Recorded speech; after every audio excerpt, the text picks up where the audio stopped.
نحمد ونصلي على رسوله الكريم اما بعد فاعوذ بالله من الشیطان الرجیم بسم اللہ الرحمن الرحیم 1 منٹ کا مدرسہ سبق نمبر 58 نماز کا ترجمہ ہم یاد کر رہے تھے۔ نماز میں ہم التحیات میں پڑھتے ہیں السلام علیک ایھا النبی ورحمۃ اللہ وبرکاتہ، السلام علیکہ سلامتی ہو آپ پر، ایھا النبی اے نبی، ورحمۃ اللہ اور اللہ کی رحمتیں ہوں، وبرکاتہ اور اللہ کی برکتیں ہوں۔ السلام علینا سلامتی ہو ہم پر، وعلی عباد اللہ الصالحین اور اللہ کے نیک بندوں پر۔ نماز کی سنتیں خواتین کے لیے جو نماز کی سنتیں ہیں وہ ہم پڑھ رہے تھے۔ اپنے داہنے ہاتھ کی ہتھیلی کو بائیں ہاتھ کی ہتھیلی پر رکھنا، رکوع میں نسبتاً کم جھکنا، صرف اتنا جھکنا کہ ہاتھ گھٹنے تک پہنچ جائیں۔ رکوع میں دونوں ہاتھ کی انگلیاں ملا کر گھٹنے پر رکھنا، یعنی جس طریقے سے مرد انگلیاں کشادہ کر کے گھٹنے کو پکڑتے ہیں اس طریقے سے نہیں، صرف اپنے ہاتھوں کو گھٹنے پر رکھنا ہے۔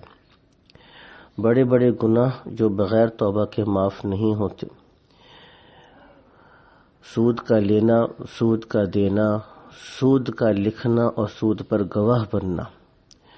ایک اور چیز ہم نے پڑھی تھی کہ جھوٹ بولنا اور امانت میں خیانت کرنا۔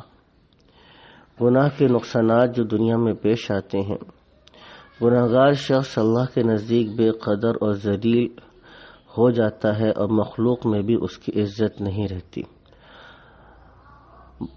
خواہ لوگ اس کے شر کے خوف سے یا کسی لالچ سے اس کی تعظیم کریں، لیکن کسی کے دل میں اس کی عظمت نہیں رہتی۔ گناہ کی نحوست نہ صرف گناہگار کو پہنچتی ہے بلکہ اس کا نقصان دوسری مخلوقات کو پہنچتا ہے، جس کی وجہ سے وہ جانوروں کی لعنت تک کا مستحق ہو جاتا ہے۔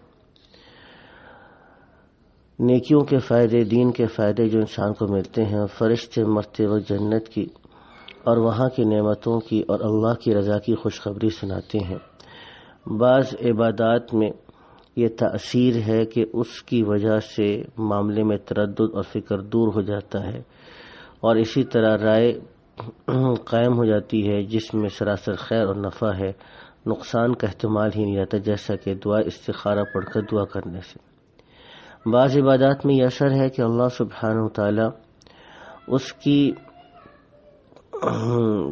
تمام کاموں کی ذمہ داری لے لیتے ہیں، جیسے حدیث قدسی میں ہے، اے ابن آدم میرے لیے شروع دن میں 4 رکعت پڑھ لیا کر، میں ختم دن تک تیرے سارے کام بنا دیا کروں گا۔ اللہ سبحانہ وتعالی ہم کو بھی پورے کے پورے دین پر چلنے کی برکات نصیب فرمائے۔ وآخر دعوانا الحمدللہ رب العالمین۔